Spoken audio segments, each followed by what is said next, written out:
Comenzamos nuevamente en Secretos de Necochea, acá por el canal de YouTube, y hoy también vamos a estar en Facebook. El tema de hoy va a ser los malones en lo que podemos denominar la zona del hinterland, del puerto Quequén o de Quequén en realidad. Por supuesto que es parte de nuestra historia.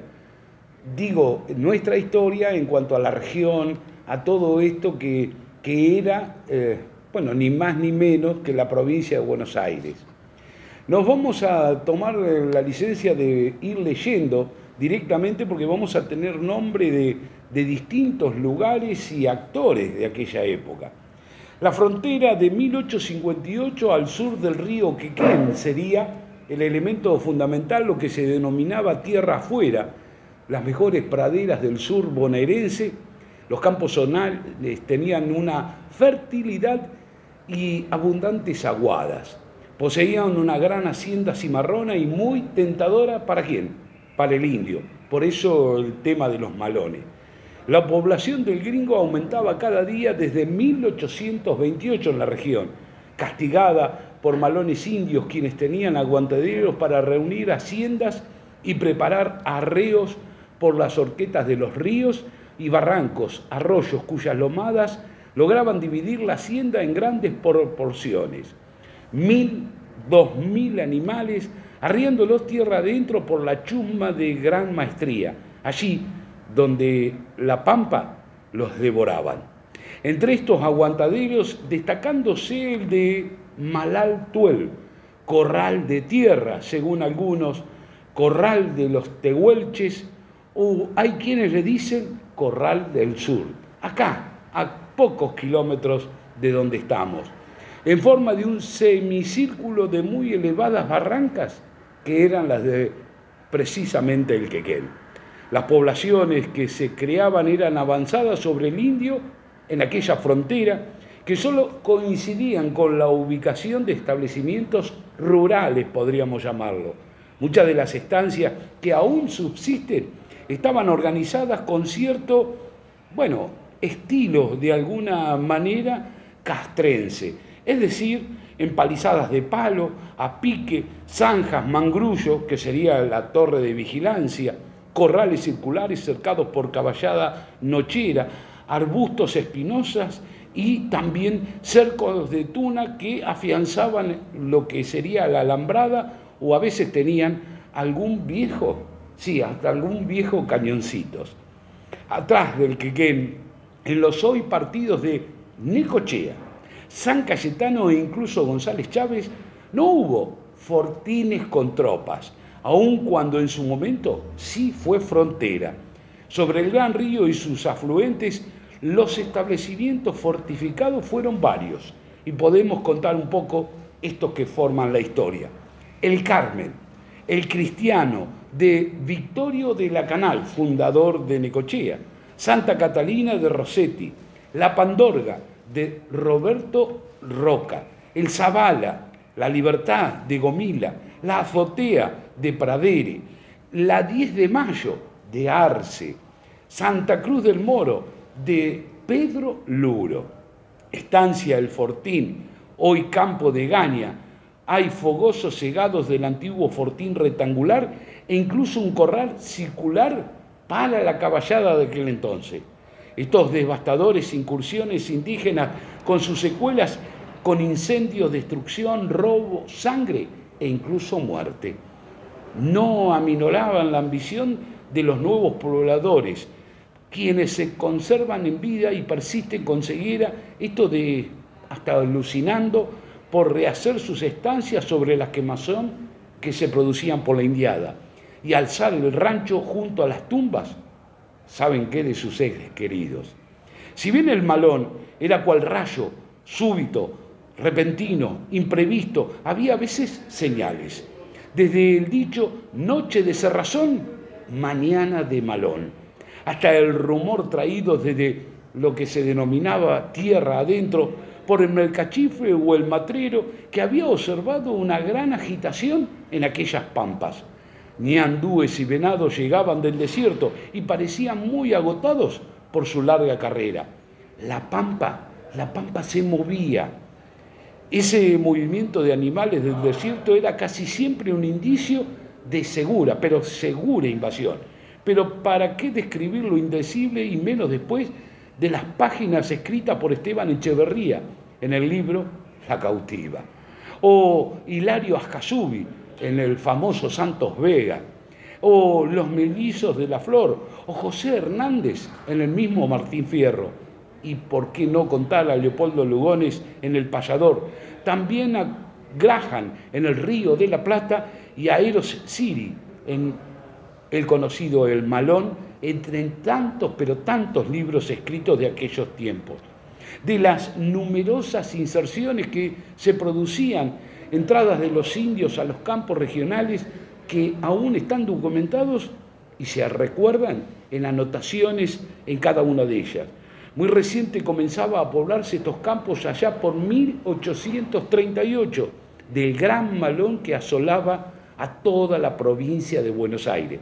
Se desprenden partidas a la rinconada del Quequén, quemándole a la población a Estanislao Zabaleta y a varios vecinos, llevándole 15.000 cabezas de ganado mayor y 10 cautivos, en su mayoría mujeres. Este era el malón de aquel entonces.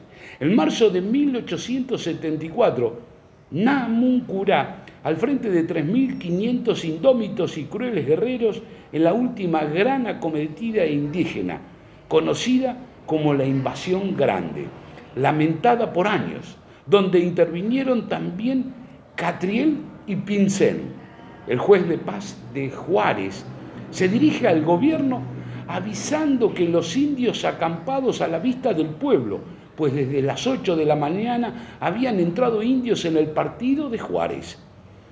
No se puede calcular el número, porque en todas las direcciones llegaban las noticias de los estragos que hacen. Las chacras de este pueblo las quemaban en ese momento y manejaban inmensos arreos de ganado mayor. Tenían conocimiento que por Necochea, Tres Arroyos y Quequén andaban los indios. Por chasquis llegados que corrían más de 3 kilómetros por hora se informaban que habían alcanzado hasta el Quequén Chico. Frente a la pulpería de San Antonio de Arruda, el portugués Manuel Arruda, y por el Quequén Grande en los campos de Arce y también en la defensa de Pradere, dejando un triste saldo de muertos, incendios y robos de proporciones.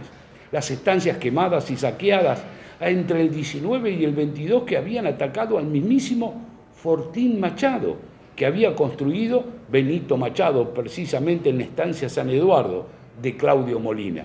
Habían llegado hasta Indio Rico, internándose en el campo de doña Mercedes Durán, quien murió al resistirse del saqueo de aquel establecimiento, La Juanita, matándola por un golpe de boleadoras y luego recibir un lanzazo en el suelo. Se llevaron 4.000 vacunos de esa misma estancia. Las Tres Lagunas, 70 pobladores tuvieron un recio encuentro con los indios que dejaron 15 muertos, mientras también caía 6 vecinos, entre ellos Basilio Torres, Luis Suárez, Ezequiel Silva, Nicolás Artaza y Pedro Videla. Los indios se llevaron cautivas a Filomena Coria y a Algesia Telio. Gregorio Galarce quedó con el puesto completamente arruinado y Adolfo González Chávez sufrió grandes heridas y daños.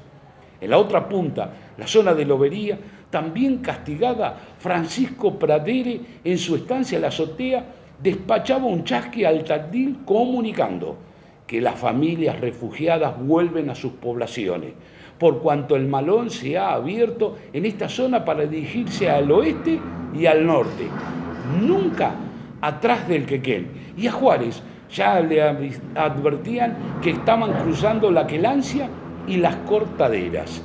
Los indios le robaron todos los vacunos y yeguada a Pedro Luro, al mismo Pedro Luro, y de las estancias El Moro, de Cáceres y sus vecinos. También levantaron una chinita de adentro, cebadora de mate y placer del patrón, según decían en aquel entonces. Una punta de esta brutal entrada entre los arroyos, cristiano muerto y pescado castigado, sitian al juez de paz de Necochea, Victorio de la Canal. En su campo, San Cayetano. Matan 2 peones, cautivan mujeres, entre ellas a la criada de la patrona, y arrean todo lo de 4 patas, incluso los chanchos que se dispersan y se pierden, por supuesto. Ramón C. de Lucía, un albañil italiano amigo de los fundadores de Necochea y testigo de aquella fundación, quien estaba trabajando en el establecimiento de la Canal, dejó una tradición oral. Cerca del arroyo Pescado Castigado, unos 15 o 20 indios con cautivos tropezaron con un grupo de vascos jagüeleros que estaban trabajando, a quienes atacaron, más para asustarlo que para otras cosas. Los vascos se refugiaron en un jagüel recién trabajado, que tenían aún un parapeto de tosca dura y una zanja recién abierta. Allí los sitiaron los indios que le gritaban ¡ya, ya, ya, ya! Hacían rayar los caballos al borde de esta misma zanja. Pero los vascos son vascos. Y, ¿sabe qué? Resistieron tercamente el asedio, cascoteando al salvaje con sus ondas pirineas y asusando a sus mastines montañeros, que garroneaban la caballada y se colgaban feroces del cogote de las cabalgaduras. Lo comenzó como algo brutal y una broma, ahora era por la vida misma. 3 días de asedio, el cansancio, el agobio, los hondazos y los perros estaban derrotando a esta indiada cuando un certero golpe de barreta lanzó ciclópeamente por un fuerte sitiado y derribó al que sería el capitanejo, el indio. El salvaje se retiraron dejando algunos ganados y una familia cautiva, su madre y la hija que ya la habían destalonado para que no se escaparan. El informe del juez de paz de la Canal, con fecha 20 de diciembre de 1874, al doctor Amancio Alcorta, quien era ministro de gobierno, hablaba de los graves daños y de las muchas casas saqueadas y quemadas, y de los 60 muertos y bastantes mujeres cautivas.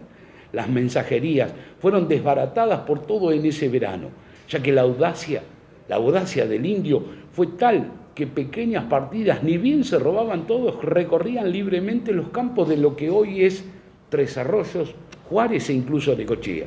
Este malón aseguran que arrió como 90.000 cabezas de ganado y se llevó más de 12 cautivas. El año 1875 fue nombrado comandante de la Guardia Nacional de Tres Arroyos, Primitivo de la Canal, que era hermano del juez de paz de Necochea, Victorio de la Canal. Hubo grandes malones y entonces, allá al final del 1875, pero dejemos al comandante Prado, que en sus 40 años de vida militar nos rinde en primera persona la célebre invasión conocida con el nombre de la Blanca Grande. Aquella invasión fue terrible, aquella avalancha de sanguinarios en que llegaban mezclados moluches o mapuches y tehuelches e incluso indios de la Pampa, mestizos de gaucho alzado y matreros corridos de las fronteras de Córdoba y de San Luis, e incluso de Mendoza. Aquel espantoso desborde de salvajes ávidos de sangre y de botín repercutió dolorosamente en la República. Y así terminamos esta primera parte de los malones que formaron o fueron parte del hinterland de Quequén, en aquel entonces, antes de lo que fue nuestra historia real hoy. En la segunda parte continuaremos con el fuerte de Blanca Grande. Seguinos en Secretos de Necochea, canal de YouTube, suscríbete y no te pierdas también la segunda parte del malón.